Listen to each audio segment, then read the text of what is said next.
The Oscar-nominated movie Hidden Figures follows the incredible true stories of three women and their contributions to Project Mercury, the first attempts at human spaceflight by NASA. They worked as human computers, a job that is now obsolete. They worked to do the complex math to help create flight plans for spacecraft, including the John Glenn Mercury 7 mission. But partway through their work, they're faced with the installation of the IBM 7090 electronic computer. This computer threatens their jobs as well as their livelihood. And in response, Dorothy Vaughan teaches herself the programming language Fortran and learns how to operate the computer. Why am I telling you this? Well, as a junior in high school, I think it's fair to say that the question of the year is college, where I'm going to school, what I'm going to study, and perhaps more importantly, what career I'll eventually pursue. And as most of you being high schoolers, I also think it's fair to assume that you expect to be employed one day. But what if I were to tell you that the security of your jobs isn't as certain as it might seem? Well, older economists love to talk in abstractions about how the future workforce, the workforce our generation will have to enter, is going to be a place without employment, where all the jobs are going to be displaced by machines. But at the end of the day, this complicated and changing workforce won't be their problem, but ultimately ours. So today, I hope to provide you with a more realistic reality of what I think this future will be. So first off, I want to talk about what exactly machine learning is, as this is the technology that's driving the general intelligence that threatens our jobs. In a broad sense, machine learning is the idea of programming computers to use their information they're given to make decisions, all of this without being explicitly told what to do. The technology that's coming from this is incredibly sophisticated. It includes everything from self-driving cars to the speech recognition devices on our smartphones and Google search recommendations.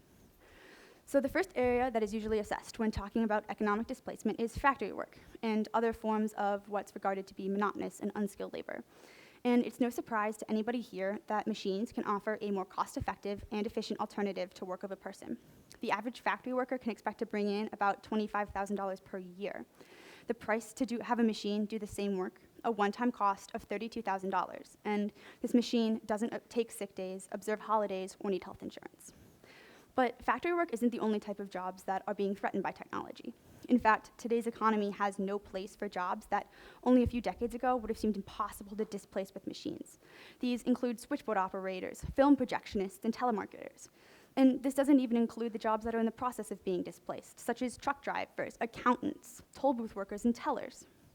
So unless you're going to be an accountant or factory worker, there's no threat of displacement, right? Unfortunately, no. How many of you guys know someone who wants to be a judge or a lawyer or have any job in the judicial system? Well, in 2010, Nicholas Alitros of University College London developed a machine that was able to accurately predict the outcome of nearly 80% of the 600 human rights cases presented to it. And while he believes that artificial intelligence will never be able to replace human judgment, it opens the door to an entirely different conversation regarding the necessity of our justice system. Why would we employ judges when a machine will already be able to predict the verdict? And perhaps more importantly, can our complex, rational, and emotional thinking be replicated by machines? It seems as if the answer to this question is yes. And even jobs like musicians are being threatened. The American Federation of Musicians is working to impose stricter orchestra minimums on musicals. This would require productions to hire a certain amount of musicians per show. This comes after an alarming increase in computer-generated music in the background of our favorite musicals across the nation. So it seems as if the future I've just pictured seems really bleak, but I'm fortunately here to tell you that it's not. Total displacement from machines isn't as realistic as it might seem. Nobody would be employed, and if that were to be the case, it would limit the necessity of transactions between businesses and individuals, and it wouldn't be helpful for anybody for this idea of consumer capitalism to collapse. Furthermore, most economists can agree on one thing, that for the time being, these machines are most cost-efficient and effective when used alongside their human counterparts. Even in factories, where machines are doing most of the work, it's still a human who overlooks them. But back to my original question, what does this mean for our generation? What does this mean for the jobs we'll take? Well, it's not looking bleak, as it might seem. First off, there might just be an advantage to being the first generation to grow up so completely surrounded by such a rich culture of technology. We'll have the skills, and most importantly, the knowledge and the experience to be able to work alongside these machines in our jobs. Think about all the times you've helped an adult with a computer or a smartphone. Whether we realize it or not, these are the skills we'll need and we will have to use to be able to integrate this technology into our lives without displacing our jobs. We're a generation of endless potential and creativity, and I feel as if this is often overlooked when talking about economic displacement. When surveyed, nearly 3 in 4 people of my generation say that they want to start their own business, and more than 1 in 3 say that they want to invest in ideas that will change the world. We're activists and creators. We're educators, we're mathematicians, but more importantly, we're thinkers. We'll have the skills, we'll have the knowledge, and we will be able to keep up. Thank you.